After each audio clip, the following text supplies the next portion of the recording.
Bonjour et bienvenue dans cette petite vidéo de présentation de l'interface de Zoom.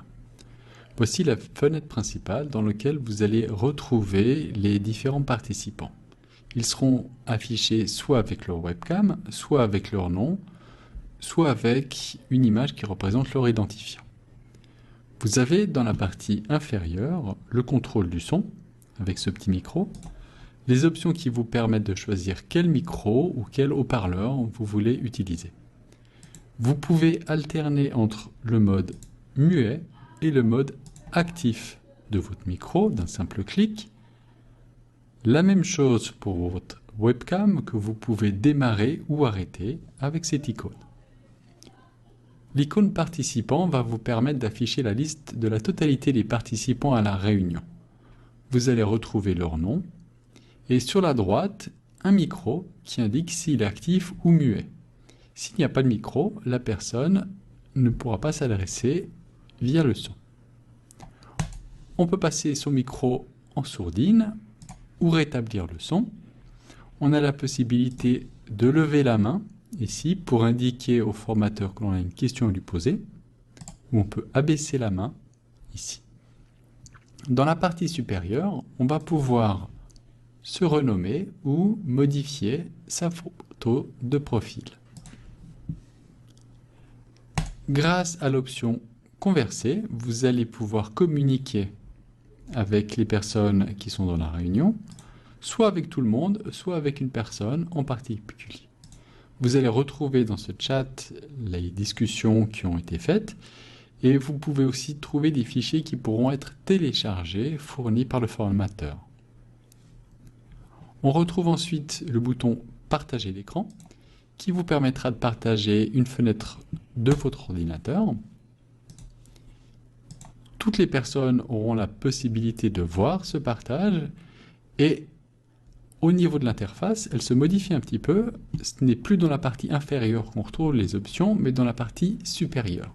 Avec le micro, démarrer la vidéo de la webcam, les participants, et pour retrouver la fenêtre Converser, il va falloir aller cliquer sur le bouton plus situé tout à droite. On peut refermer ou faire réapparaître ces fenêtres de la même manière. On peut remarquer ici un icône vert qui m'indique que je suis en train de partager mon écran. J'ai la possibilité d'arrêter le partage de l'écran, mais je peux aussi, avec le contrôle à distance, laisser quelqu'un contrôler mon poste. Le formateur va me faire une demande de contrôle à distance.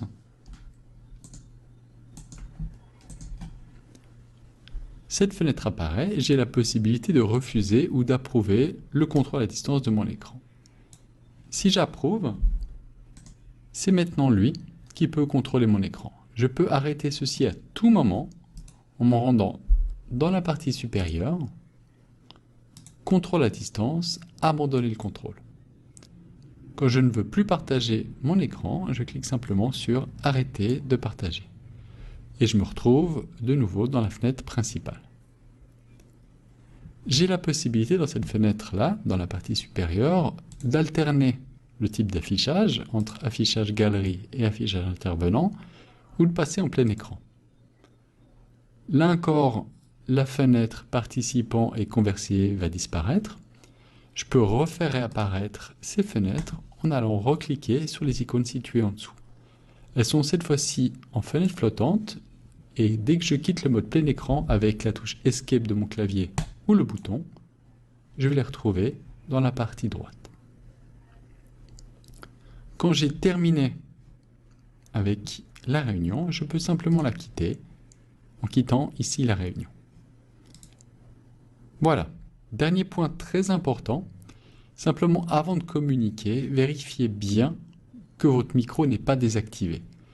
Car le formateur a la possibilité de désactiver la totalité du micro lorsqu'il veut faire une présentation et c'est à vous à ce moment-là de réactiver le micro. Vous avez aussi la possibilité, quand votre micro est désactivé, donc en muet, de maintenir la barre d'espace et de communiquer. Quand vous relâchez la barre d'espace, le micro repasse automatiquement en mode muet. On arrive au bout de cette présentation, je vous souhaite une très bonne réunion.